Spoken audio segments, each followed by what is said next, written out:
Itoophiyaa dabalatee biyyoota Afrikaa garaagaraa keessatti PayPal gonkumaa hin hojjetu. Haa ta'u malee garuu malli bareedaan tokko ni jira. Malli bareedaan sana immoo Itoophiyaa dabalatee akkasumas biyyoota Afrikaa garaagaraa keessatti akkaataa itti banannuu fi akkaataa inni itti hojjetudha. Mee kallattumaan gara viidiyoo keenyaa akkaataa PayPal itti banannutti osoo hin seenin dura an biyya Itoophiyaa keessatti PayPal fayyadamaan jira. PayPal kiyya ni hojjeta. Namaaf ni ergaa yookaan immoo tajaajiloota garaagaraa ittiin ni fayyadamaa kan jiru immoo guutumaan guututti jalqaba irratti isin agarsiisa.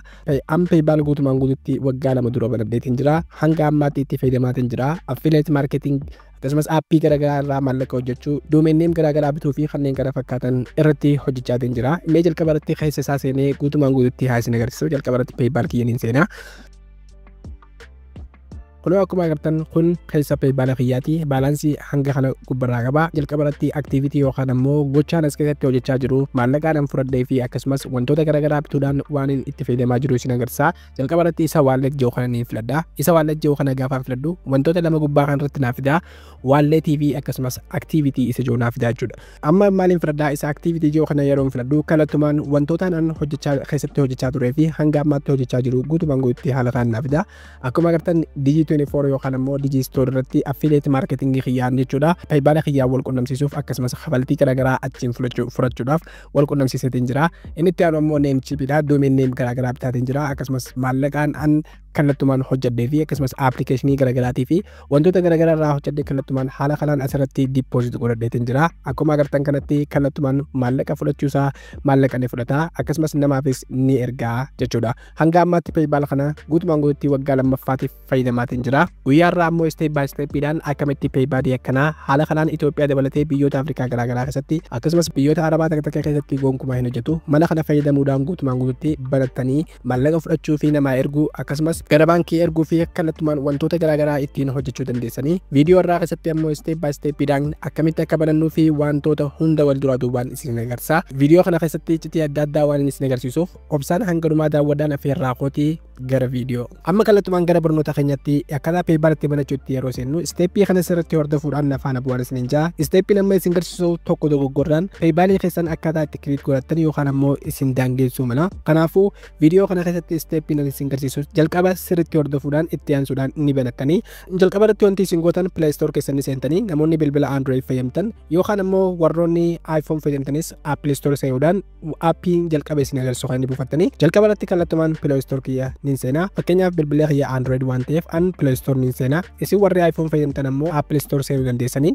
Sana booda haala kanaan gaafaan seenu kallattumaan haala kanaan naaf fida. Amma wanti nan godhu jalqaba irratti iddoo searchii isa jiru kana ni filadha. Sana booda ammallee gama gubbaa irratti isa search jiru kana filachuudhaan Brave jennee Brave browser jennee haala kanaan search ni goona. Gaafa haala kanaan search goonu application hedduu nu fida haala kanaan sana booda isa Brave private web browser isa jiru kana bilbila keenya irratti ni buufna jechuudha. Fakkeenyaaf an bilbila keenya irratti buuseetiin jira. Isinis bilbila keessan warra iPhone fayyadamtan yookaan ammoo Android fayyadamtanis guutumatti bilbila keessan irratti ni buuftanii. Fakkeenyaaf an haala kanaan buuseetiin jira. Sana booda itti aansuudhaan maaliin godha open isa jiru kana filachuudhaan isa kana ni seena. Waaw keessa isaa gaafa seenu haala kanaan naaf fida jechuudha. Amma browserii kana fayyadamnee PayPal keenya ni bananna. Osoo kallattumaan PayPal banachuutti hin seenin viidiyoo kana like godhuudhaan akkasumas channel kanaaf haaraa taatan ammoo subscribe godhuun maatii keenyatti dabalamuu hin dagatinaa. Gaafa subscribe gootan ammoo mallattoo bell notification kana on godhachuu hin dagatinaa. Viidiyoon keenya nama hunda dura akka isin dhaqqabuuf isin gargaara. So jalqaba irratti haala kanaan Brave browserii kiyya gaafa seenu haala kanaan naaf fida. Sana booda itti aansuudhaan gubbaa kanarratti argamu isa argamu amma PayPal banachuuf hin jedha. PayPal banachuudhaaf maaliin godha? PayPal.aej searching godha. Haala kanaan websaayitii keessa naqaa. Amma wanti nuti goonu step by stepidhaan akkaawuntii keenya banachuu qofa. Amma jala kanarratti kan argamu wantoota lama naaf fida. Personal fi akkasumas business account isa jiru naaf fida jechuudha. Amma lameen kana keessaa personal accountiin ammoo kan dhuunfaati. Business accountiin ammoo kan businessaati yookaan ammoo tajaajila adda addaa itti hojjechuudhaaf kan itti gargaaramtanidha. Isin amma as keessatti kan banannaa isa business account jiru kana isa kana banannaa jechuudha. Amma isa kana ni filadha. haala kanaan business account kiyya keessa naqaa. Amma wanti nan godhu ammoo sign up godhuudhaan information kiyya guutuudha. Jalqaba irratti mallattoo sign up jedhu kan inni filadha. Sana booda information inni na gaafatu wal dura duubaan guutuudha. Amma haala kanaan dhufdaa captcha furra jechuudha. Captcha furuudhaaf ammoo mallattoo I am not robot yoo kana right itti goona. Sana booda gaafa right itti goonu gaafii nu gaafata. Gaafii inni nu gaafatu ammoo kallattumaan ni deebifna na dabarsaa jira. Isin ammoo gaafii inni isin gaafatu dhaabbatanii yoo matoora isin fide suuraa matooraa filattanii yoo ammoo makiinaa isin fide suuraa makiinaa filachuudhaan captcha san inni furtanii. Waaw amma kallattumaan akkuma agartan kanatti information xiyyaa akkaan guutuu na gaafata. Jalqaba irratti ammoo information xiyyaa wal duraa duubaan ni guuta. Fakkeenyaaf jalqaba irratti isa first name joo ammoo maqaa xiyyaa kan jalqabaa ni guuta maqaa Muraat. Isa lammaffaas ammoo last name ammoo maqaa abbaati maqaa abbaa ni guuta. Isa kanas haala kanaan ni guuta. Sana booda ammallee gaddeemuudhaan isa kood joo kana filachuudhaan amma biyyaan keessa jiru ni filadha. Fakkeenyaaf isa kood joo kana gaafan filadhu kallattumaan awutomaatikaalii biyya kana irratti isinii fida. Isin ammoo biyya keessa jirtan ni filattanii. Fakkeenyaaf ani Itoophiyaa keessaan jira. Warri Saudi Arabiyaa jirtan Saudi Arabiyaa, warri Qatar jirtan Qatarii fi kanneen kana fakkaatan biyyuma jirtan ni filattanii. Fakkeenyaaf ani Itoophiyaa keessa waan jiruuf Itoophiyaa ni filadha. Waaw haala kanaan Itoophiyaan ni filadha. Inni itti aanu ammoo phone number-idha. Isa phone number jedhu kana ammoo lakkoofsa bilbilaa kiyyan guuta. Hubadhaa asirratti lakkoofsi isin asitti guutan lakkoofsa amma dura PayPal yaaltan ta'uu hin qabu. Kanaafuu lakkoofsa amma dura PayPal hin gonkumaa hin yaalanii fi lakkoofsa haaraa galchitan jechuudha.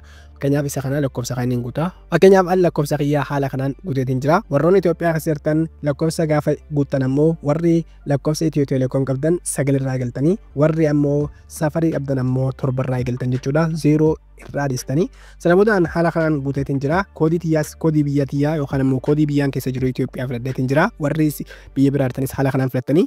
Sana booda ammallee gaddeemuudhaan isa email joo kana filadha. Isa email kana gaafaan filadhu emailii haaraa amma dura PayPal hin bannii fi akkasumas emailii lafa turee jiru ta'uu qaba jechuudha. Hubadhaa asirratti seera kanaaf viidiyoo kana yoo skip gootan dogoggoruu dandeessan waan ta'eef emailiin asirratti guutan emailii guyyaa tokko 2-3 malattan osoo hin taane emailii yoo xiqqaate torbaan tokko lafa jiruu fi kanneen kana fakkaatan keessaa aadni gootan.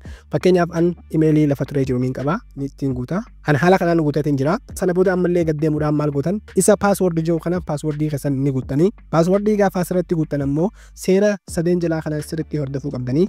Fakkeenyaaf inni jalqabaa enter between 8 to 20 character kan jedhudha. Lakkoofsaa fi qubee dabalatee 8 ol baay'inni isaanii jechuudha. 8 ol ta'uu qaba. Lakkoofsas ta'ee qubees ta'ee waan isin aadasitti gootan jechuudha. Sana booda inni itti aanu immoo user upper and lower case letter isa jedhudha. Gaafa password teessan guuttan qubee guddaa fi xiqqaas if keessaa qabaachuu qabdi. Akkasumas inni itti aanu immoo enter at least one number yoo xiqqaate lakkoofsa tokko keessa galchuu qabda yookaan ammoo one symbol such as simboolii akka at doolaaraa fi kanneen kana fakkaatan keessaa akka fayyadamuun dirqama jechuudha. So gaafa passwordii guuttan seera 3 kana sirriitti hordofuu qabdanii. Fakkeenyaaf an mee guuteetiin isin agarsiisa. Isa passwordii joo kana filadha. Waaw akkuma agartan an guutumaan guutetti mallattoo raayitii naaf ta'ee jira. Wanti nan fayyadamee qubee guddaa qubee xiqqaa akkasumas hashtagii fi lakkoofsa hunda if keessaa qaba passwordiin kiyya jechuudha. Jala kanatti mallattoo raayitii sadeenuu isiniif raayitii ta'uu qabdi. Sana booda jala kanatti akkuma agartan mallattoo sanduuqaa kana raayitii itti godhuu hin dagatinaadha. Dirqama akkaawuntii kiliit godhachuudhaaf seera isaanii yookaan immoo termii fi agreement isaanii sirriitti walii galuu qabdanii. Kanaafuu mallattoo sanduuqa kanatti raayitii goone sana booda isa agree and create an account isa joo kana ni filanna. Automatically ammallee captcha furuu yookaan ammoo captcha nu gaafata yookaan ammoo gaafii nu gaafatu jira. I am not robot isa joo sanduuqa kanatti raayitii gootanii yeroo takka automatically isin dabarsaa yeroo takka ammoo gaafii isin gaafata. Fakkeenyaaf an haala kanaan gaafii na gaafate jechuudha. Gaafiin inni na gaafatu maali? As keessaa motorsaayikila filadhuudhaan jaa isin ammoo gaara isin gaafachuu danda'a. Kaatii fi kanneen kana fakkaatan isin gaafachuu danda'a. Waan inni isin gaafatu ni filattan. Fakkeenyaaf motorsaayikila as keessaa filadhuudhaan jaa suuraalee motorsaayikil qaban guutumaan guututti ni filadha. Sana booda kunoo as keessaa guutumatti filadha jeetii yaada takka nafne sana booda isa verify yookaan ni filadha. Automatically na dabarsaa jechuudha kallattumaan. Waaw amma lakkoofsaan asirratti itti guutee irratti koodii yookaan ammoo confirmation koodii na argee jira. Isa kana text your ekkoon isa yookaan ni filadha. Sana booda meseejiin lakkoofsa kiyya irratti gaafa na argamu kallattumaan asirratti ni guutaa jechuudha. Amma koodiin tiyyaa gara bilbila kiyyaatti naaf ergamaa jirti. Yoo lakkoofsi amma hanga ammaatti isiniif hin argamne ta'ee gubbaa kanarratti iddoo send new code yoo kana filachuudhaan lakkoofsa haaraa akka inni isiniif ergu ni filattani. Gara lakkoofsa isin aaditti gootanitti lakkoofsi isiniif ergama. Asirratti wanti hubachuu qabdan lakkoofsi isin PayPal banattan isin irra jiraachuu qaba yookaan ammoo lakkoofsa koodii gizee isin argame kallattumaan irratti argatan ta'uu qaba jechuudha. Lakkoofsi nuti asirratti guunnu WhatsApp qabaachuu qaba. Karaa lamaan eeggatan jechuudha. Meseejii inni isin ergu takkaffaa irratti kallattumaan gara message yookaan ammoo directumaan gara bilbila keessanii isin ergaa yoo karaa saniin isinirraa ture yookaan ammoo isiniif hin argamne kallattumaan WhatsApp qabaachuu qabdanii lakkoofsi isin asirratti guutan WhatsApp banachuu ni qabdanii jechuudha. Achi keessatti yeroo takka nama nuuf ergaa jechuudha. Text you echo isa jiru kana ni filanna. Sana booda sekondii muraasatti message naaf ergama kunu message iddoon itti ergutti haala kanaan naaf ergee jira. Message naaf ergama jechuudha. Kallattumaan amma message xiyyaa bakka lama laalaa iddoo message yookaan ammoo WhatsApp keessa laalaa jechuudha. So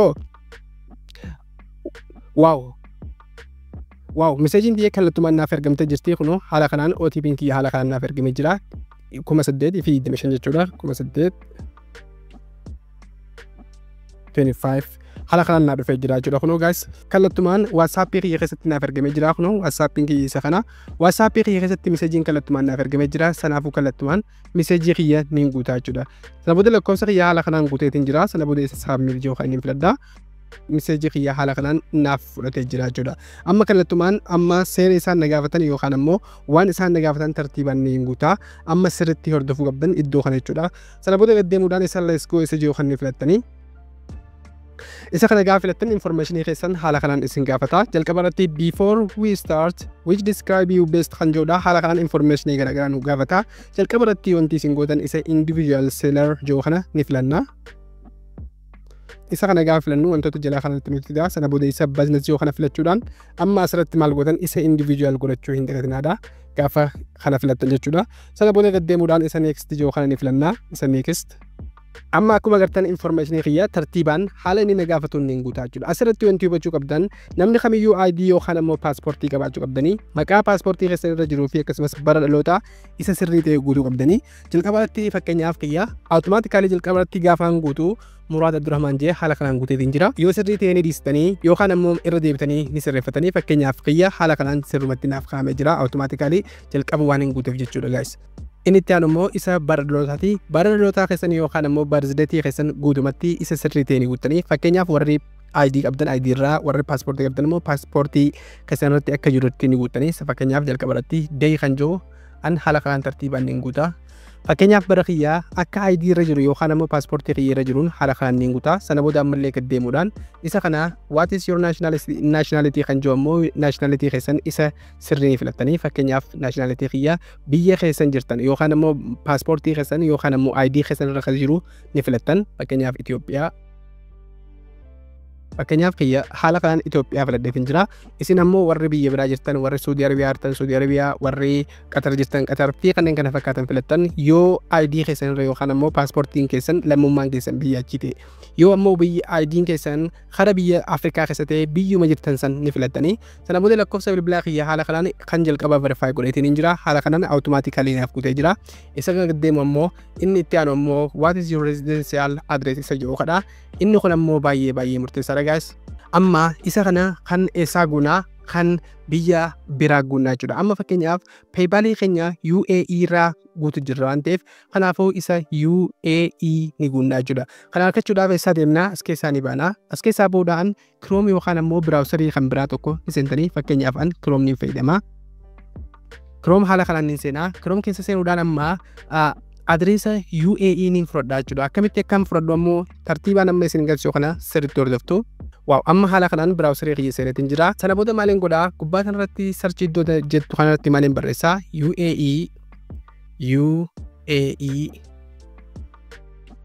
UAE address generator generator. Waaw haala kanaan ni barreessaa kunoo generator UAE location yookaan ammoo address generator jettanii haala kanaan sarchii ni gootanii sana booda sarchii gaafa gootan kallattumaan adreesa isaanii garaagaraa isinii fida. Sana booda akkuma agartan haala kanaan liinkiilee garaagaraa isinii fida. Jalqaba irratti kan argamu isa random address Emirates isa jedhu ni filattanii sana booda as keessaa kan barbaadan ni filattanii jechuudha. Haala kanaan adreesa biyya UAE guutumaan guututti haala kanaan isinii fida. Sana booda as keessaa gaddeemuudhaan amma adreesa isaanii kallattumaan kan barbaadan tokko keessaa ni guuttanii fakkeenyaaf an imee isa jalqabaa kana yookaan ammoo isa lammaffaa kana guutu hubadhaa asirratti kan inni an guute hin guuttanii isinis keessa deemtanii barbaadan tokko ni guuttanii jechuudha. Kan inni an guute malee fakkeenyaaf kan inni an guute namoonni hedduun itti banachuu mala kanaafuu isin kan kanarraa addaa guutuu hin galatina. Fakkeenyaaf gubbaa kanarratti straight city state akkasumas waa hunda naaf fidee jira. Jalqaba irratti wanti inni gaafatu fakkeenyaaf PayPal kiyyatti niin deebi'a. Haala kanaan gaafaan deebi'u takkaffaa irratti PO box na gaafata. PO box kana amma as keessaa deebi'ee browserii kiyya irratti PO box isa jiru kana copy niin godha. Sana booda as keessaa deebi'uudhaan gara PayPal kiyyaa deebi'uudhaan iddoo PO box jettu kanatti maaliin godha? Paste niin godha qaqqabee paste.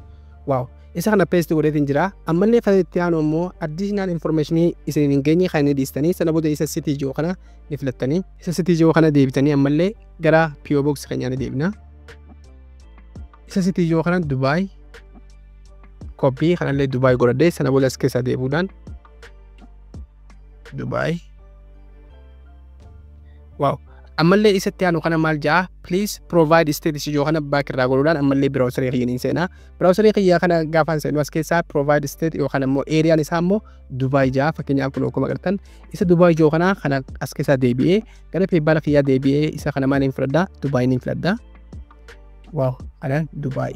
Wow guys, amma haala kanaan sirriitti guuteetiin jira. Information sirriitti guutuu keessan haala kanaan sirriitti adda baafattanii sana booda ammallee gad deemuudhaan isa next jiru kana filattanii amma information keenya tartiibaan haala kanaan guunnee jirra. Amma haala kanaan maal na gaafata? Gaafilee takka kana gaafata. Tell us about your business or organization isa jiru fi kanneen kana fakkaatan naaf fida.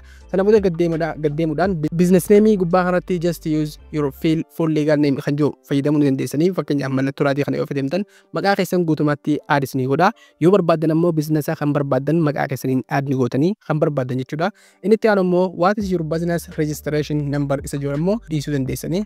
Registration number ammoo lakkoofsa keessan guutuu dandeessanii fakkeenyaafan waaw an haala kanaan niin guutaa. Sana booda gad deemuudhaan gaafiin itti aanu ammoo what do you sell or what service do you offer isa jiru kana filachuudhaan ammoo maal gootan as keessaa gad deemuudhaan isa computer network or information services jiru kan filattanii ammallee haala kanaan information kan ni guutanii sana booda kun ammoo doolaaruma irratti ni dhiifattanii primary keessan jechuudha. Kana booda ammoo do you have any business website yoo business website ni qabdaa isiniin jaa niin qaba yookaan ammoo hin qabattanii yoo business website qabaattan argotanii fakkeenyaaf an niin qaba waan ta'eef fakkeenyaaf kiyya tipples.com fakkeenyaaf business kiyyeessa kana isin ammoo biloogara galchuu dandeessanii yookaan ammoo website yoo qabaattan ni galchitanii yoo hin qabaanne ammoo isa noo jiru kana ni filattanii sana booda ammallee gad deemuudhaan what is your business address yookaan ammoo kanallee mallattoo raayitii kan ittiin godha automatically haala kanaan fiilnaa godhee jira. Amma information kana tartiibaan wal duraa duubaan guuteetiin jira. Sana booda isa kana next isa jiru kan ni filadhaa. You are almost there naan jira jiru. Wow guys, amma information kiyya guutumaan guuteetiin jira. Amma wanni na gaafatu you just need a little more to finish things up. Ammallee waan muraasa takkatan tumuruu abduutu jira naan jaa amma isa add info jiru kana ni filadhaa. Wow guys, amma kallattumaan dashboardii PayPal kiyyaa haala kanaan naaf fidee jira jechuudha. Amma wanti nu hafe ammoo kallattumaan emailii keenya confirm godhuudha guys. So emailii keenya confirm godhuudhaaf ammoo emailii jalqaba bananneen seennee confirm godhuu qofa. Kana godhuudhaaf wanti nuti gaafannu kunoo akkuma agartan confirm email isa jiru kana ni filanna. Jalqaba irratti nu fida. Isa confirm ijoo kana gaafa filannu emailii nuti jalqaba bananneen yookaan ammoo itti guunne keessatti lakkoofsa yookaan ammoo confirmation linkii nuuf ergaa jechuudha. Kanaafuu linkii san cuqaafnee confirm godhuudhaaf fakkeenyaaf isa confirm ijoo kana ni filadhaa. Sana booda emailii kiyya keessatti koodiin naaf ergamaa jechuudha akkuma bilbila kiyya irratti naaf ergame keessatti jechuudha guys. Wow guys, haala kanaan guutumaan guutti naaf ta'ee jira. Wow, emailaan an banadeen kallattumaan confirm akkaan godhuu na gaafatee jira. Amma as keessaa isa confirm ijoo kana ni filadhaa. Isa confirm jiru kana gaafaan filadhu akkuma agartan emailii kiyya keessatti linkiin confirmation naaf ergamaa jechuudha. Kanaafuu as keessaa bu'uudhaan amma emailii kiyya niin seenaa. Wow guys, akkuma agartan confirmation koodiin haala kanaan naaf ergamee jira. Kana booda emailii kiyya seenuudhaan activate godhuudhaaf fakkeenyaaf isa jalqabaa kan filadhaa. Sana booda as keessaa emailii kiyya kun akkuma agartan confirm your email address isa jiru linkii kana naaf ergee jira activate isa jiru kana niin filadhaa. Emailii kiyya kallattumaan automatically verify naaf godhaa jechuudha. Wow guys, amma kallattumaan PayPal kiyya akkaan seenuuf login confirmation na gaafata. Amma password tiyya niin guutaa. Fakkeenyaaf password tiyya duraan save godhadeetiin jira an haala kanaan niin guutaa. Isinis ammoo haala kanaan ni guuttanii. Sana booda automatically password tiyya eegaan guutee gara PayPal kiyya kallattumaan na naqaa jira. Wow, your email has been confirmed naan jee jira jechuudha. Amma emailiin kiyya verify naaf ta'ee jira. Lakkoofsi bilbilaatis verify naaf ta'ee jira. Adreesa kiyya guutumaan guututti guutee jira. Amma isa continue jiru kana ni filadhaa. Wow guys, amma kallattumaan PayPal mataa keenya guutumaan guututti banannee jirra jechuudha guys. Amma gaddeemuudhaan PayPal keenya kunoo akkuma agartan maallaqni kiyya guutumaan guututti naaf mul'ata jechuudha. Baalaansiin an keessaa qabu 0 dha jechuudha. PayPal keessan maallaqa isin keessaa qabdan haala kanaan 0 ta'uu isaa isin mirkaneessinaan kallattumaan banattanii jirtanii jechuudha. Hundi keessanuu warri steepii kana hordoftanii banattan hundi keessanuu baga gammaddan isiniin jaa. Ammarraa eegaltanii namoonni affiliate marketing fayyadamu jirtan kallattumaan PayPal keessanii wal quunnamsiistanii akkasumas aappii garaa irraa akkasumas namoota biyya alaa jirtanii fi akkasumas hojii online hojjetan kamiyyuu asitti argachuu ni dandeessanii. Guys, hundi keessanuu baga gammaddan isiniin jechuu barbaada. Amma wanti isin irraa eegamu ammoo akkamitti baankii keenyaan akkamitti akka walitti connect goonu, akkamitti maallaqa as keessaa gara baankii biraatti yookaan ammoo PayPal biraatti akkamitti akka dabarsanuu fi wantoota garaa ammoo viidiyoo itti aanu keessatti kan isin agarsiisu ta'a. Viidiyoon kun yoo isinitti tolee ammoo like godhuun akkasumas gaaffii yaada kamiyyuu qabaattan ammoo comment irratti na beeksisuu hin dagatinaa guys. Channel kanaaf haaraa yoo taatan ammoo subscribe godhuun maatii keenyatti dabalamuu hin dagatinaa. Waan daawwattaniif baay'ee galatooma. Haga viidiyoo biraatiin walitti deemnutti ammoo nagayaan naa tura.